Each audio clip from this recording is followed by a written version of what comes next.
I'm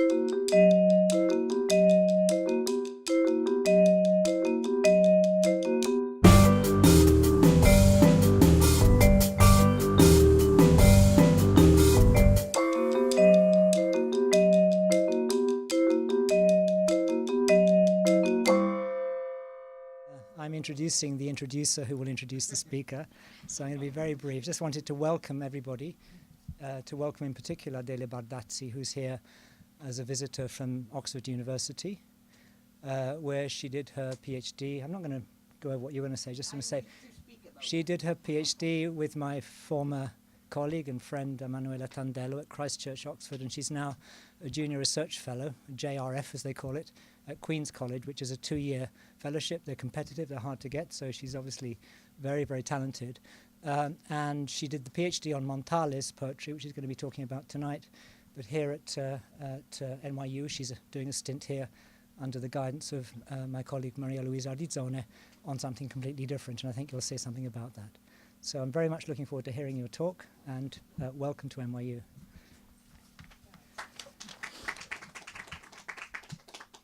Thank you, David. I will shortly introduce Adele Bardazzi. David has said more or less the essential things, but I will repeat. Okay, so I am extremely happy. I have the pleasure to introduce this evening Dr. Adele Bardazzi from the University of Oxford, who is visiting in this department since February. It seems she will spend a part of summer also here, where she works. Here she is working on her new project book, that is a book on the poet and artist from Sardinia, Antonella Anedda. I hope that Dr. Bardazzi will tell us something about such a fascinating project this evening after her lecture on Montale. So now a few words about her intellectual career and university career. Dr. Bardazzi is the Lemming Junior Fellow at the Queen's College, University of Oxford. She has completed her doctorate in 2018 at Christ Church, University of Oxford, with a thesis on the poetry of Eugenio Montale, which is really a new issue, entitled Shadows on the Age, Eugenio Montale's Afterlife. Maybe the shadow is also Dante's afterlife, we don't know.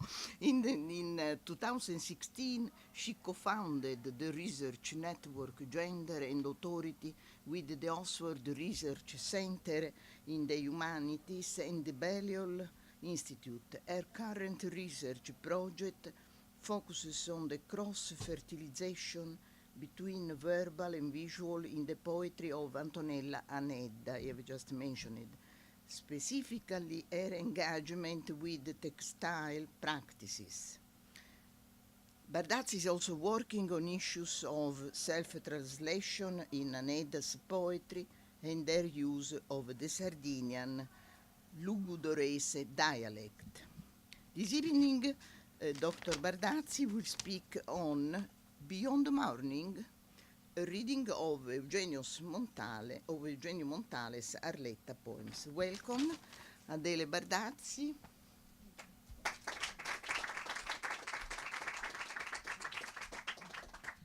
Thank you so much, Maria Luisa Ardizzone, for such a kind presentation, and thank you, David, as well. I'm really happy and honored to be here tonight to give this lecture, and I would like to thank everyone at the Italian department and the Casa Italiana zerilli-marimò for organizing these. In particular, Maria Luisa Ardizzone, with whom I'm working in these months, the chair of the department, David Forgech, and also the director of the Casa, Stefano Albertini. It has been an absolute pleasure and also very, sorry, can you hear me all? Yeah, almost a little bit louder. Okay, thank you. It has been really a pleasure and also very helpful to carry out my research and my new research project here at NYU in the last couple of months. And I'm really grateful for this, so I would like just to say thank you. And also I would like to say that I've been really inspired by, thank you. I've been really inspired by the intellectual richness of the events that I could attend here at the Casa Italiana and the Italian department, and also I would like to say the vibrant graduates community that so warmly welcomed me here. And of course, so many thanks to everybody who's here tonight, here tonight to talk about mourning in Montale's poetry over what seems to be finally at last a wonderful spring evening outside. I was starting to think that the spring doesn't come here in New York City in the last few weeks, so I'm glad and thank you. So today I would like to share with you some reflections on one part specifically of my doctoral thesis, which, as David and Maria Luisa said, focus on Eugenio Montale's poetry. And this is the part that I enjoyed the most researching and writing about, the one that I find most interesting, but also the one that I found most challenging and difficult. So as I'm currently revising the whole manuscript for publication, I really look forward to hearing your feedback and your comments at this stage on what I'm going to present tonight. Okay. So, is it possible to move fully beyond mourning? Jacques Derrida's answer is that mourning can, and most importantly should, never end. Traditionally, poetic elegies operate within what has been called their consolatory machinery, meaning that they aim to achieve resolution, the normal or healthy end of mourning, by replacing the lost object of love with their own poetic contents. By contrast, the majority of modern elegies tend to reject this linear and normative trajectory of mourning. And as I will argue, Montale's poetry of mourning for the female figure of Arletta rejects any attempt to complete the traditional work of mourning. Instead, it opens onto a never-ending and intermittent mourning that eludes the very idea of end. In his book entitled Poetry of Mourning, Jahan Ramazani investigates this idea in relation to modern elegies, focusing on the challenges that such poems pose to the normative ways of mourning imposed by modern Western society. And they do so by aiming, and I'm quoting from his book, not to achieve but to resist consolation, not to override but to sustain anger, not to heal but to reopen the wounds of loss. End of quote. Ramazani argues that modern elegies enact what he calls an anti-compensatory ethics of mourning. And they also actively engage with the disruptiveness of both death and mourning. And just very briefly to give an overview about scholarship on the elegy and writing about death and mourning more broadly, we could say that scholarship on the elegy has tended to remain within the rigid boundaries of Freud's early binary view on mourning as opposed to melancholia, as he presents these in his famous essay in 1917 entitled Mourning and Melancholia, which even if Freud actually subsequently revised and developed his reflections on mourning, what he wrote in this essay, in this early essay, influenced almost all subsequent approaches to grief, both theoretically and therapeutically.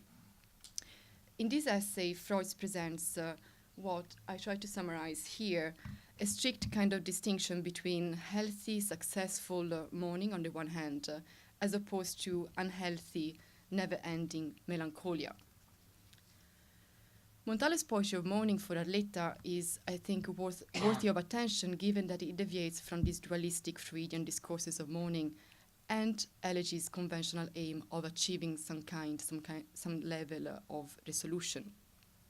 At the same time, Montale's mourning is not strictly melancholic, as most of the modern elegies that Ramazani writes about are.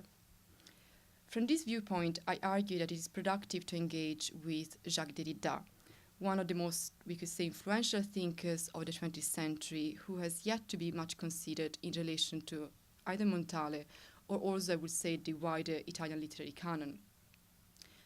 I will show that Derrida's concept of demi-deuil, translatable as mid-mourning or semi-mourning, provides the most faithful lens through which to look at Montale's poetic depiction of mourning. Derrida consistently criticized Freud's conceptualization of mourning as presented in his essay Mourning and Melancholia, in particular for one point, which is for its being fundamentally, he says, unethical, insofar as it involves forgetting and replacing replacing the lost person. Instead of embracing the concept of melancholia, Derrida proposes his own model of mourning, demi-deuil. And Derrida's demi-deuil challenges Freud's binary model in its perpetuation of the mourner's relationship to the lost object of love, by way of an intermittent oscillation between remembrance and forgetfulness. And I'm borrowing here the term intermittent oscillation from a colleague, Jennifer Rushworth, who wrote a beautiful book entitled Discourses on Mourning in Dante, Petrarch and Proust with Oxford University Press a few years ago. And I'm really indebted to her work, and I owe much of my understanding of Derrida's demi-deuil to her research in this book. And in particular, just a brief note, because it's quite hard. I mean, Derrida is always hard, but it's, at least for me, but it's quite hard to have a kind of organic view of his reflections on mourning, because they are quite scattered throughout various of his works. So Rushworth provides a very kind of overall view and good guidance in understanding the concept of demi-deuil.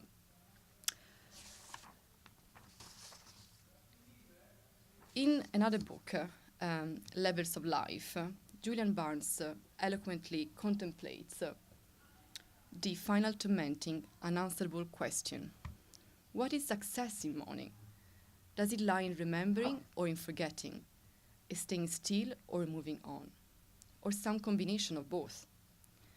These are also the questions that arise throughout the poems belonging to Montale's so-called ciclo arlettiano, the cycle of Arletta.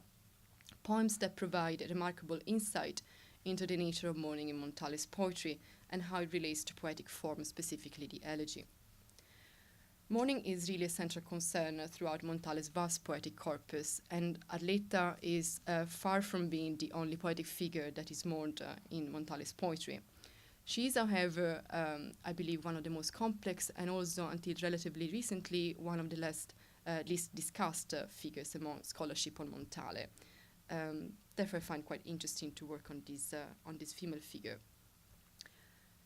The poem La casa dei doganieri, which is one of the most celebrated and difficult poems of the Arletta poems, on which I will focus for the majority of this lecture, is also, I contend, a key text in shedding light onto the nature of Montale's mourning for Arletta. This is not to suggest that this poem is the only engagement with mourning for Arletta. One could in fact see the whole ciclo arlettiano as a canzoniere in morte, regardless of the fact that many of the poems centered around the theme of memory, which will soon emerge anyway as profoundly and intimately related to the process and the experience of mourning. And let me just very briefly read the poem, and I will read it in Italian, but if you need to, there is the English translation on the side.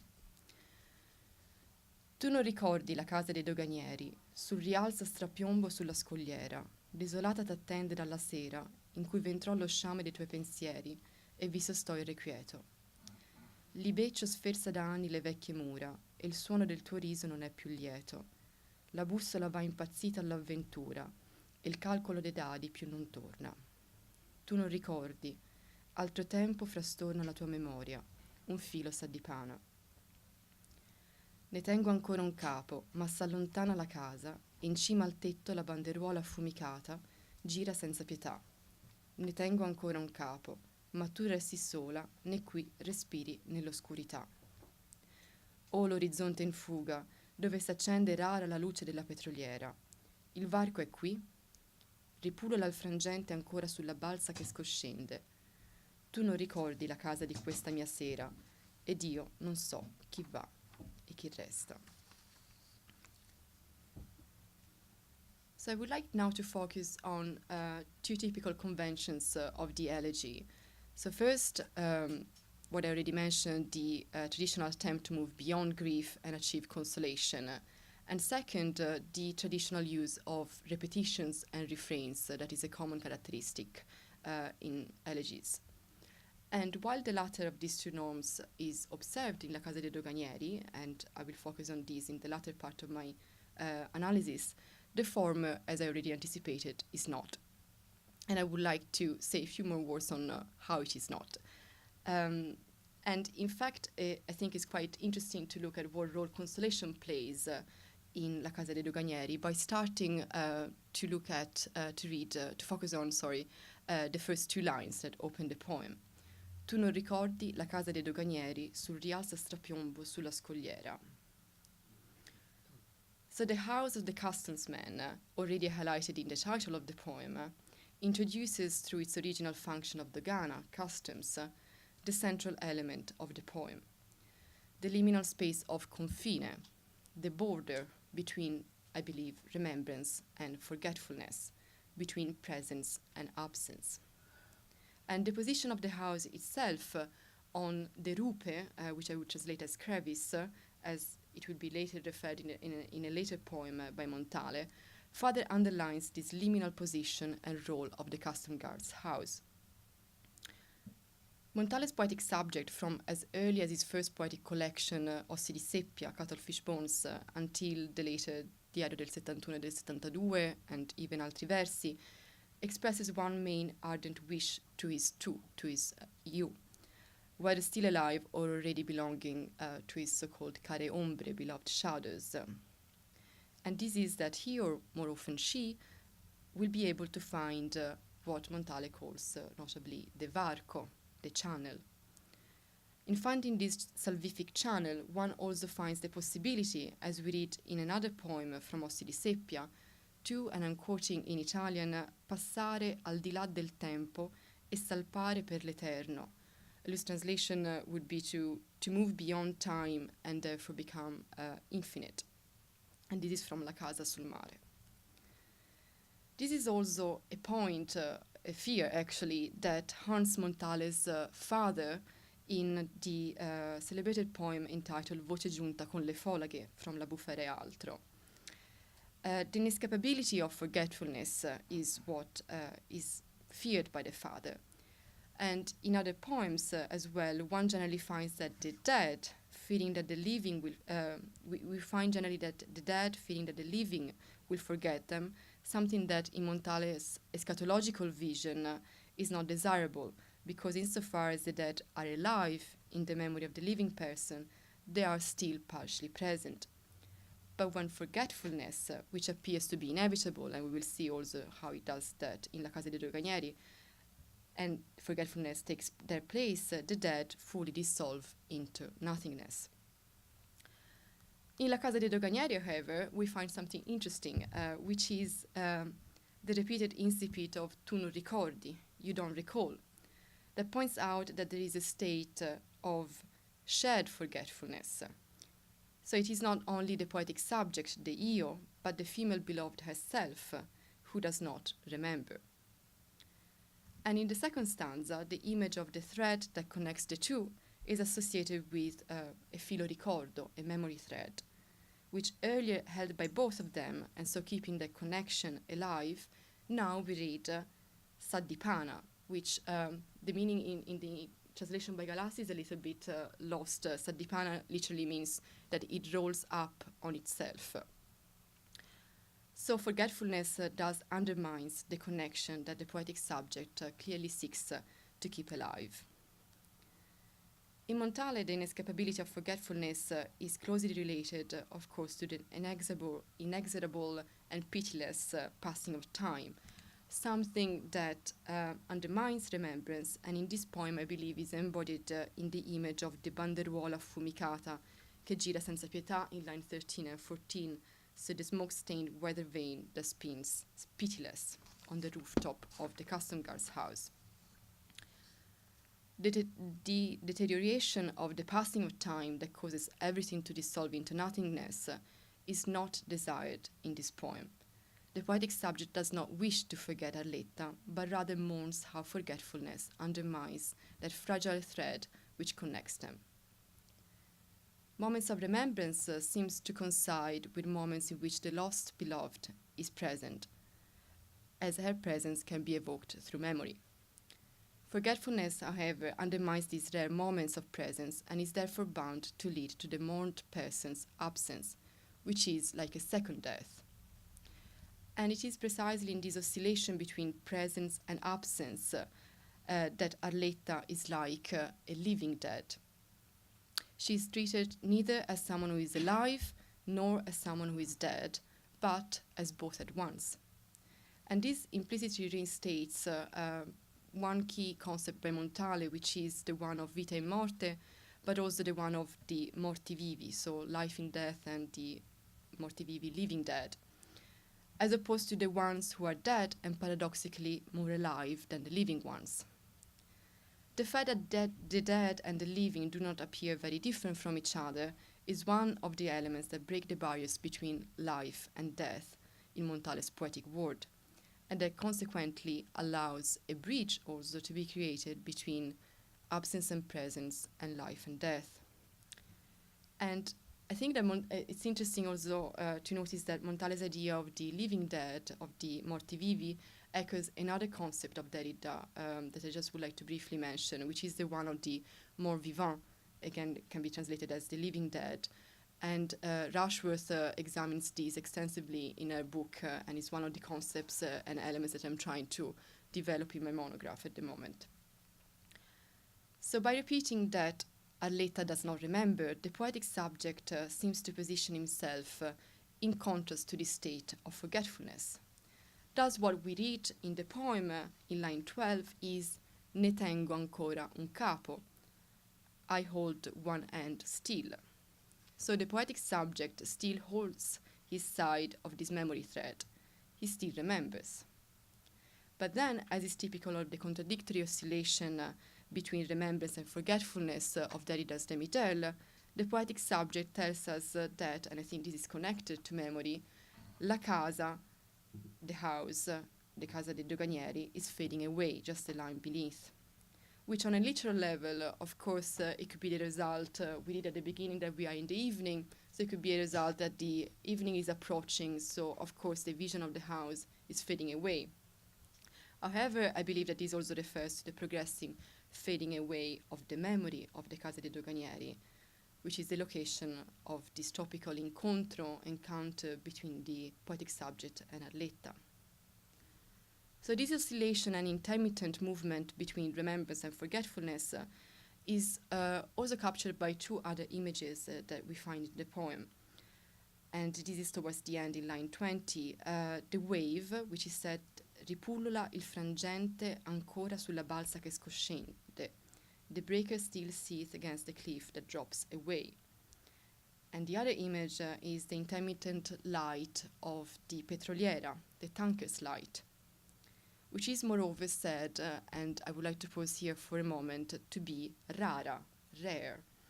And rara is a word that returns several times with reference to the figure of Arletta, and there is a specific example which I think is helpful to refer to, which is when Montale refers to Arletta's apparizioni, visitations, che sono rare e che furono per molti anni rare e impreviste.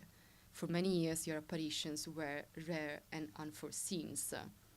So her visitations, which are of course her resurfacings of her memories, are also rare and unpredictable, just as the lights of the petroliera. And again, we have this idea of the intermittence that I think the petroliera's, the tanker's light evokes. So what we have seen so far is that Montale does not encourage or look forward to achieving the normative finitude of a Freudian-like model of classical mourning, such as the traditional elegy generally accomplishes, and in which total forgetfulness and the replacement of the deceased takes place. But nor does he present as a static position in a melancholic state of endless and constant melancholia towards the lost person. Montale's mourning is more fluid, and this is a word that returns also in Derrida. and it swings back and forth between these two poles, just like the demi-deuil. So this never-ending and intermittent mourning is even more visible, I think, when we look at the Arletta poems, at the ciclo di Arletta as a whole, when we consider it all together. And it is then possible to notice a movement of continual subversion and contradiction regarding the end of the poetic subject mourning for Arletta. And it is helpful to consider here, very briefly, Rushworth's reading of the relationship between Proust's narrator and Albertine in the research, as I believe that it helps to shed further light on the relationship between Montale's poetic subject and Arletta. Rushworth points out that there is an intermittent and paradoxical coexistence of absence distance and presence closeness between Proust's protagonist and Albertine. And I'm just going to quote very briefly because I think it's relevant to Montale as well. Proust's protagonist re-experiences the terrible absence of Albertine when the couvercle, lid, or porte de la prison, gates of the prison are momentarily opened through the action of involuntary memory. Albertine is both inside the protagonist, but distant from him, invisible, and resistant to his appropriating memory. Proust's protagonist's unconscious melancholic fidelity means that Albertine remains both living and, as she was in life, inaccessible and unknowable. And unknowable is an interesting word also in relation to Arletta, who's in one point we read e nulla so di te, so there is this idea of not being able to know the beloved as well. Echoing Proust's narrative of mourning, the poetic subject of Montale's poem similarly achieves no resolution on this issue and no consolation is reached. This emerged, I think, quite clearly. I'm just going to go back to the poem in the concluding two lines of the poem. Tu non ricordi la casa di questa mia sera, ed io non so chi va e chi resta. So the poetic subject reasserts one more the beloved's inability to remember this meaningful place which for him their encounter can still be evoked. He is therefore left without knowing who goes and who stays. An important aspect of the inescapability of forgetfulness in Montale's poetic mourning is that the mourned is shown to be seen within the contradictory nature of the relationship between the mourner and the mourned, as thought to be in an unstable and fluid state of demi-deuil, where the one guilty of infidelity is paradoxically Arletta and not the poetic subject, which, however, could be seen as a consequence, I think, of the poetic subject's own feeling of guilt that is projected on to the figure of Arletta. And I think that this is a fascinating as well as painful twist of Montale's mourning, kind of narrative of mourning in La Casa dei Doganieri. And I'm now going to turn towards the second element that I would like to discuss of La Casa dei Doganieri, and that kind of helps us to gain a better understanding of how mourning works in his poetry, which is the use of repetitions and refrains that I mentioned at the beginning of the lecture. And I will start by showing you one of the most seminal books that have been written on the elegy by Peter Sachs, the English elegy, and we are in 1985. And he writes about repetitions and refrains, and he argues that, and I'm quoting, repetition creates a sense of continuity, of an unbroken pattern, such as one may oppose to the extreme discontinuity of death. Time itself is thereby structured to appear as a familiar, filled-in medium, rather than as an open-ended source of possible catastrophe. Repetition, moreover, Sachs continues, is one of the psychological responses to trauma. The psyche repeats the shocking event, much as the elegy recounts and reiterates the fact of death. By such repetitions, the mind seeks retroactively to create the kind of protective barrier that, had it been present at the actual event, might have prevented or softened the disruptive shock that initially caused the trauma. At the same time, however, repetition is also, Sachs argues, and I'm going to challenge this view in regard with reference to Montale, a way of controlling and exorcising grief. And I'm just going to read one last quotation from his book regarding this point. The repetition of words and refrains and the creation of a certain rhythm of lament have the effect of controlling the expression of grief, while also keeping that expression in motion. It is as if the grief might be gradually conjured forth and exercised. This returns us to the idea of ceremony and to the idea that repetition may itself be used to create a sense of ceremony. So, what emerged from Sachs' observations on the conventional use of refrains and repetitions is that Montale does not work within, as I said, the traditional consolatory machinery of the elegy, but still employs some of its main conventions, the repetitions and the refrains, for instance, which can therefore be read as an indication of his attempt to still achieve some level of consolation, some degree of consolation.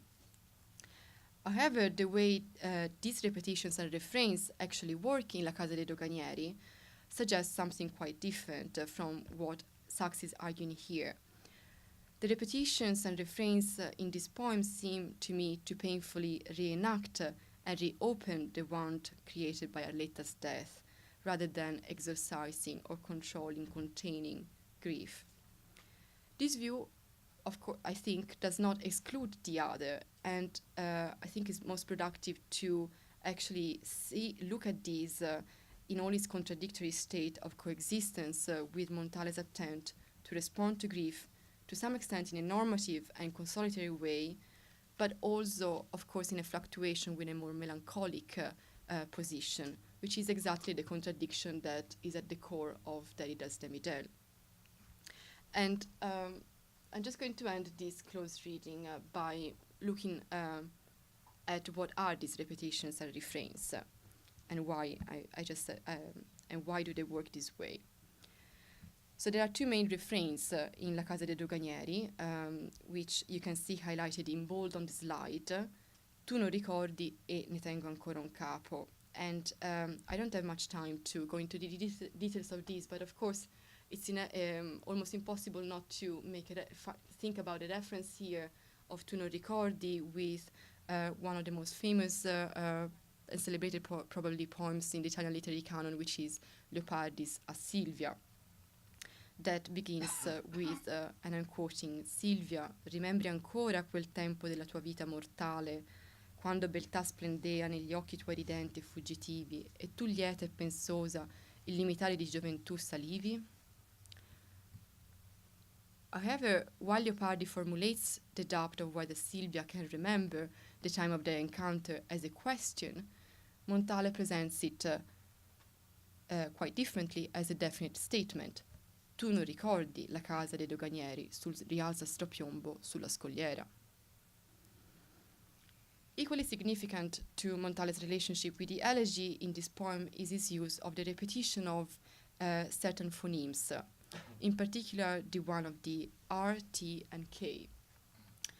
And I think that this should be seen in line with Montale's consistent and obsessive textual strategy of disseminating Arletta's so-called vocal body, and by this I mean like the fragments or part of the syllables of the letters that form her name, Arletta, which is the result of his attempt to conceal and remove the full name of Arletta, and other times she's called Annetta, from his poems. In the substratum of the text, however, the strident and feral sound of the R and the equally discordant and sharp sound of the phonemes T and K evoke from the lower parts of the poem, I believe, the bereavement narrated in the upper parts of the text. And on the slide you can see, I highlighted this in the slide in italics, and you can see that the phoneme R returns for a total of 35 times. The ter is repeated 33 times, and the K is counted 21 times. Moreover, one notices that the pronouns such as tu, ti, tuo, tua, tuoi, which are highlighted in red, and words that contains also the pronouns tu and te are another means by which Montale constructs an important sort of repetitions to address the female beloved. Examples of these are, for instance, the words that are highlighted in green, t'attende, avventura, tempo, tengo, orizzonte, frangente, tetto. In other words, the obsessive repetition compulsion in the mourner's address aims to evoke the presence of the absent mourned person. Repetition does not bring the lost object of love back, but instead succeeds only in painfully reaffirming absence. And I think it could be helpful to look at a similar example again in Proust that sheds further light on Montale's use of repetition. As Rushworth explained, Proust's narrator also repeats Albertine's name obsessively, quite obsessively, in the recherche for an incredible total of 2,360 times. Yes. And but it's also there is maybe an even more relevant example to be found in Petrarch for the way he similar kind of presents us with a similar repetitive use of the name of Laura. In fact, the fragmented syllable of Laura's name are dispersed throughout his canzoniere. And to name just a few examples, we can think of the word alloro, lauro, L apostrofo aura, loro, lora, and so on. In both Petrarch and Proust, the use of repetition does not bring a presence, but rather it confirms an irreversible absence, something that Montale, I believe, shares with them. And I'm going to quote one last bit from, I don't have it on the slide, from Jennifer Rushworth on this point regarding repetitions. And I'm quoting, "Repetition does not really substitute for their presence, but instead emphasizes their distance and absence. It is thus a repetition of loss, or a refusal of loss that perpetuates and sustains the loss experienced. Through repetition, the name becomes an empty signifier, which is reduced to the sonorous fragments of which it is composed." End of quote. Therefore, the initial attempt to conceal Arletta's presence by way of concealing her name from the poems belonging to the ciclo arlettiano, as if apparently obeying the demands of a normative, healthy, forgetful trajectory of mourning, is actually followed by an unstoppable repetition compulsion to disseminate her name or fragments of her name throughout the cycle of Arletta. However, this attempt that exhibits all the instability and contradictory nature of demi-deuil does not evoke the desired presence of the loved one, but stands as a painful reenactment of a death. And still on a phonic level, another less easily identifiable sound resonates through the poem. It is almost a ritualistic, shamanic sound that emerges from the lower substratum of the poem. And I'm thinking here of the sound of lo, yes, you have the text here, lo sciame irrequieto, the restless warner, lines 4 and 5, the sound of the libeccio wind, well known for its violent and erratic blows, whose violent is also highlighted in the verb sferzare, which could be translated as to lash, and the sound no longer lieto, no longer carefree, of the beloved's laughter in line 7, as well as the frastornare of time, and lastly the sound of the frangente che ripullula ancora sulla balza che scoscende in the towards the ending of the poem. All these violent images depict a collision, be it of the waves against the cliff or the frantic swarm. And these sounds transcend language, as any mournful lamentation or moan does. It is a discordant and strident sound, perfectly in tune with a sense of bereavement that moves through the poem, and most importantly, this is the sound of the irresolvable collision between Arletta's presence and Arletta's absence that is evoked through the poem. So I would now like to conclude by briefly consider the poem La casa dei doganieri in its relationship to the ciclo arlettiano as a whole. As already mentioned, the cycle marks Montale's poetic corpus from the very beginning of his poetic journey, spanning a period of more than 50 years. In looking at the poems belonging to the cycle as a cohesive constellation, I want to propose that Mourning in Montale's poetry for Arletta works on two distinctive levels. The first is the level of the individual poem, as I hope I showed with my close reading of La casa dei doganieri. But of course, there are other poems that kind of could exhibit a similar narrative of mourning. There is nonetheless a second level at which mourning functions. Poems rarely exist in complete isolation, but rather in a complex web of intertextuality. For this reason, I argue that Montale's Mourning for Arletta should also be considered from within the cycle dedicated to his female figure as a whole. And I have a few questions about this then, which are, what is the trajectory from the Ossi to the altri versi, and how does Montale's Mourning for Arletta move, develop, and change throughout this group of poems? Does it follow the same narrative as seen in the individual poems? I believe that the same intermittent and never-ending movement traceable within the single poems, as discussed, for instance, in La casa dei doganieri, can also be traced within the cycle as a whole. There are poems where there is a stronger presence of forgetful mourning that involve memory and seem to be on the verge of fading, and others where the poetic subject attempts more forcefully to keep his memory for Arletta alive, in tune with a more melancholic approach to mourning. And this oscillation, this intermittent oscillation, which is at the core of demi-deuil as well, sits at the heart of the complexity of Montale's narrative of mourning and his ciclo arlettiano. And I have a last quote from Montale that I would like to share with you. So as Montale reminds us in this later poem, Arletta does not lead to forgetfulness, oblio, but rather to a sharp-edged absence. This is from Annetta, the title of the poem. Più tardi non l'oblio, ma una punta che feriva quasi a sangue. And I find interesting this part of this poem. Specifically, I find interesting the use of the word quasi and the image of the punta che ferisce quasi a sangue. Punta is translated here as wand by Galassi, but I mean, literally, I would say it's a arrowhead that kind of creates the wand. It doesn't mean wand itself. So this punta, this arrowhead, is said to almost hurts. It almost hurts to the point of drawing blood, but not completely. And interestingly, melancholia has often been portrayed, also by Freud, as an open wound. And it is therefore particularly relevant to see how the wound produced by Arletta's absence is quasi a sangue, not a fully open bleeding wound, but a wound nonetheless. A demi-wound, maybe, I don't know.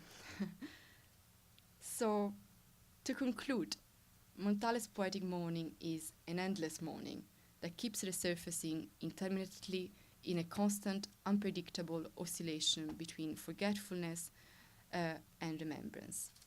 Montale's Mourning for Arletta allows the experiencing of a liminal state of in-betweenness in all its instability and vulnerability, an on-the-edge experience between the two antithetical states of mourning and melancholia. In this way, resolution is never fully reached, and the teleological nature of psychoanalytic accounts that share Freud's antithetical view of mourning is frustrated. Never-ending mourning is no longer rejected as unsuccessful and as melancholic. Unlike what Derrida terms the tel normal mourning, mourning in Montale's poetry is a punta che ferisce quasi a sangue. Most importantly, Montale is able to create an atemporal space in his poetry where mourning can continue to breathe intermittently in all its unbearability, rather than being suffocated or being perceived, as it is often perceived in modern Western society, as something which needs to be cured, erased, shortened, contained. It is in this space of poetry that the ethical endurance of mourning can prolong our dialogue with the dead beyond the threshold of death. And I would like to conclude with just one quote from the book I already mentioned, Levels of Life by Julian Barnes, that I don't have on the slide, but I'm just going to quote it. And he states, "The fact that someone is dead may mean that they are not alive, but does not mean that they do not exist." And I believe that poetry, this poetry of Montale, but not only of Montale, keeps precisely this sort of existence, creates the space for this existence to be and to be in motion. Thank you.